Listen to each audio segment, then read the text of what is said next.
ဂျာမနီခြေစိုက်ဓာတုပစ္စည်းကုမ္ပဏီတစ်ခုဖြစ်တဲ့ Gehan ဟာ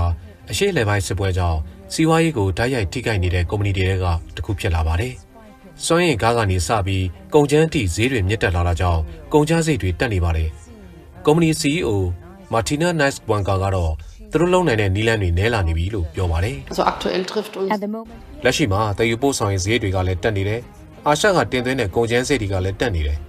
ဒီကုမ္ပဏီရဲ့ထုတ်လုပ်မှုကစွမ်းရည်အများကြီးလိုအပ်လို့တူညီတဲ့ပြဿနာကိုခံနေရပါတယ်။တချို့ကုန်ကျန်းဈေးနှုန်းတွေအရန်တက်လာတာကိုမြင်ပေမဲ့အဲ့ဒီကုန်ကျန်းတွေကိုတော့အများကြီးလိုအပ်နေတော့မှာပဲလို့ဆိုပါတယ်။ Gehan ကို1862ခုနှစ်မှာစတင်တည်ထောင်ခဲ့ပြီးအိမ်သုံးတန်ရှင်းရေးပစ္စည်းတွေမှာသုံးတဲ့ဓာတုပစ္စည်းတွေရောစပ်ပေးတာကားပရိတ်စီတွေထုတ်လုပ်တာတွေလုပ်နေပါတယ်။မနစ်ကဝင်ငွေဒေါ်လာတန်း90လောက်ရရှိခဲ့ပေမဲ့အခုတော့လူသမား165ယောက်ထဲကတချို့ကိုရှော့ချဖို့ကိုအနည်း20အတွင်းပထမဆုံးအကြိမ်စဉ်းစားလာရပါတယ်လို့ Neiswanker ကပြောပါတယ်။ဒေါ်လာသန်းပေါင်းများစွာတန်တဲ့တိုးချဲ့ရေးစီမံကိန်းတွေကိုလည်းယာယီရပ်ထားရပြီးဒီလိုခက်ခဲတွေကိုကြုံတွေ့ရတာသူတို့ကုမ္ပဏီတစ်ခုတည်းမဟုတ်ပါဘူးလို့ပြောပါတယ်။ပုံမှန်လင်းလင်းပြောရရင်တော့အခုဓာတုပစ္စည်းလုပ်ငန်းကဘာလို့ရမလဲဆိုတာမသိတော့ဘူးဆိုတဲ့အခြေအနေတွေရောက်နေပါတယ်။အနာဂတ်ဘယ်လိုဖြစ်မလဲဆိုတာမသိနိုင်ပါဘူး။ဒီလိုအချက်တွေဟာဥရောပရဲ့စက်မှုလုပ်ငန်းတွေမှာပြန့်နှံ့နေပါတယ်။ကုမ္ပဏီရာရှိတွေကတော့ပင်လယ်ကွေ့စစ်ပွဲရဲ့တက်ရောက်မှုကဥ